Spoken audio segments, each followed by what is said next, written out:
Good morning. I'm Rick Hopkins, Craven County Republican Party Chairman. I have with me today Senator Bob Brinson. Good morning, Senator. Good morning. How are you? It's good to be able to greet you like that. I'm still getting used to that title. I understand. Well, look, the reason for this video today is we have received a lot of questions and complaints and people just seeking out knowledge and want to know why we don't have anything in place to prevent non-citizens from voting. So we started looking into that. And one thing we noticed right up front is that Virginia successfully cleared up their voting rolls there, their voter registration rolls there, removing non-citizens. They did it by using an application that's readily available. But when you look at the application website there, and it lists all the states that are using it, North Carolina is not one of them. So last night there was a conference call with the State Board of Election members and the North Carolina GOP leadership, and we talked about the issue. And I specifically asked them why North Carolina is not using that software to clean up its voters' rolls. And the response I got from one of the board members was that there seemed to be no concern on the board to be looking into doing anything like that. So that was not the answer I was looking for. We have some other options. There are two other pieces of software that allow you to do the same thing. Effectively, what it is it looks into the vital records and it finds out if there's a birth certificate or a death certificate for you. So currently, the clerk of court in each county, or at least in Craven County, I know for sure because I checked, is using that software to make sure that people are eligible for jury duty. So we're looking into how that might be able to be used also for voter rolls. We haven't gotten to that point yet, but we're working on it. But I talked to Bob Brinson and I asked him to come in and talk with us about what he knew that was going on at the legislature. And I know you've only been there a brief time and just have you found out where the restrooms are yet and all that? A couple of them. How's that? Because there are all of it. Being amazed that it is. It's It like, is amazing. and sometimes I can't find the one I'm looking for. But going back to what you were saying, this year the General Assembly has put on your ballot for the fall a constitutional amendment to the North Carolina Constitution, essentially stating that only a citizen of the United States can vote. Right. So that doesn't get to the voter rolls yet, but let me get there. So currently, our state constitution says every person born in the United States and every person who has been naturalized. Well, that sounds to you and I like, well, only citizens can vote. Yeah. Well, what the extreme left or our liberals are doing is that language is in a lot of states. And so they are taking essentially the state to court and saying, well, it doesn't say only. It doesn't say non-citizens can't. And so this essentially was put through the General Assembly in order to make it very clear that only citizens can vote. So that'll be on the November ballot. That will be on your November ballot. As a constitutional amendment. As a constitutional amendment to the North Carolina Constitution. So you're going to have a pretty long ballot already because you're voting for president, you're voting for governor, and then you're voting for the 10 council estate positions. And then here in Craven, you're all of your superior district court judges and half of our Board of Education. So it's a long ballot, and then a lot of municipalities as well. So I wanted to emphasize that take your time to go through that ballot because that constitutional amendment is also on there. Just to give you some facts, D.C., the District of Columbia, and 3 states, California, Vermont, and Maryland, are allowing non-citizens to vote in their municipal elections. So it's not something that is theoretical. It's something that is already happening in some of these states. Not only are they allowing it, they're encouraging. They are encouraging that. And so it gets back to the thing that you were talking about, the difference between the voter rolls and actually voting. Right. Our voter rolls, essentially, when you go to register to vote, there's a form there that basically says they're requiring people to check that they are a U.S. citizen, and then essentially attesting by their signature that they're a U.S. citizen.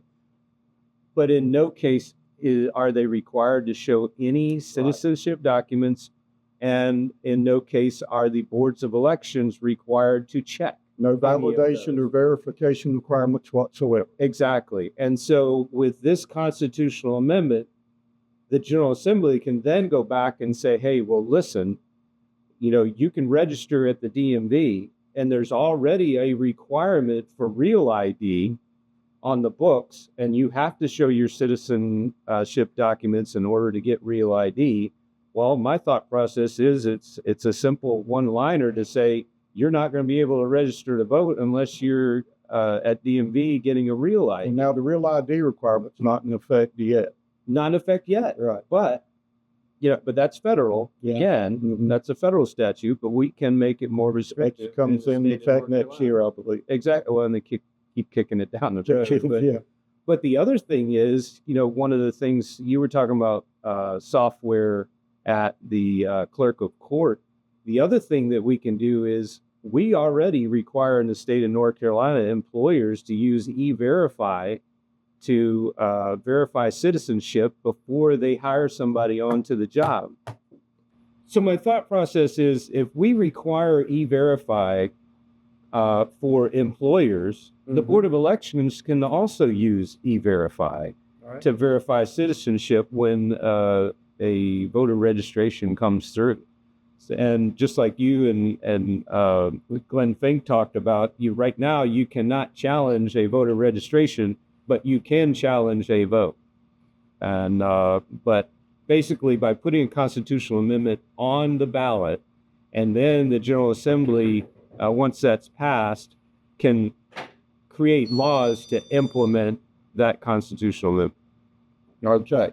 Well, we also talked with House Representative Steve Tyson and got his feelings about it. And he didn't feel like there was any way we could legislatively accomplish anything between now and the election. And our fear is if we don't do it before this election, we may not get another chance.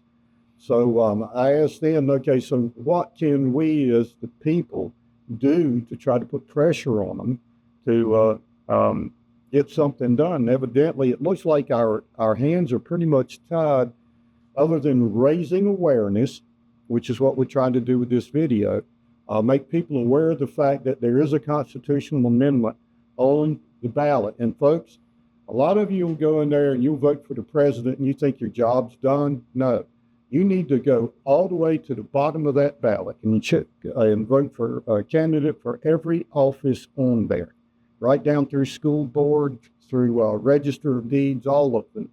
And then any other things that are there, like the constitutional amendment, make sure that you vote for that constitutional amendment.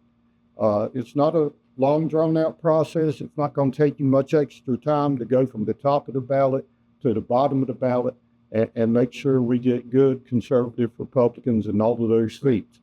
Right, because exactly to your point, the reason why that the State Board of Elections isn't interested is because most of them are Governor Cooper appointees. Right. And so it's that way in every board at the state level until you change out the governor who will change out these board appointees. You're not going to be able to affect that. And then the other thing is the state attorney general. Doing his job. The General Assembly can pass all the laws at once, but if the governor doesn't implement them and the attorney general doesn't enforce them, we're just wasting our time. Right. And so that's the point that I wanted to make with you is you have to, just like you said, you have to go down the entire ballot. And because even in our county levels and our municipalities, those are the ones that affect you directly, even though you don't think about it. They're the ones that have your property taxes and your sales taxes and stuff like that. Yeah. So you've got to do the whole balance. It's just like with school board. A lot of people will tell you, well, I don't have kids in school, so I'm not even interested in the school board race. But wait a minute. They're not your kids, but the kids that are in those classrooms that are being indoctrinated now instead of educated are the ones that are going to come out and take over as mayor or senator or, they're going to be your governing body down the road. Also, you want to make sure they're educated properly. Or the ones you're trying to hire into your business. Yeah, good point. So it's particularly in your school board. The General Assembly passed over the governor's veto the Parents' Bill of Rights, and there are school boards out there, Durham, Wake, and Mecklenburg and others that are refusing to implement. They're ignoring them. Ignoring them. And so it goes back to you have to have people that represent you at the local level. Absolutely. So, well, Bob, is there anything else you can add to the topic? Or it's interesting what you pointed out, how North Carolina was red all the way down the ballot except for those top positions, the governor and the attorney general. Exactly. The two you're counting on to get the job done. Somehow Democrats took that position. They do. They do. So, folks, it's up to you, the voter, to make sure that doesn't happen again. We've got excellent candidates for governor, lieutenant governor, for attorney general. You need to know who they are. We here at the GOP headquarters, we have a trended list to show you all of the Republican candidates that are going to appear on the ballot. How about stop by headquarters and pick up one of those and check out what we've got here to offer. And Bob, thank you for your time. Thank you very much. I look forward to doing this again on some other topics. Absolutely. All right. Have a great day. Thank you.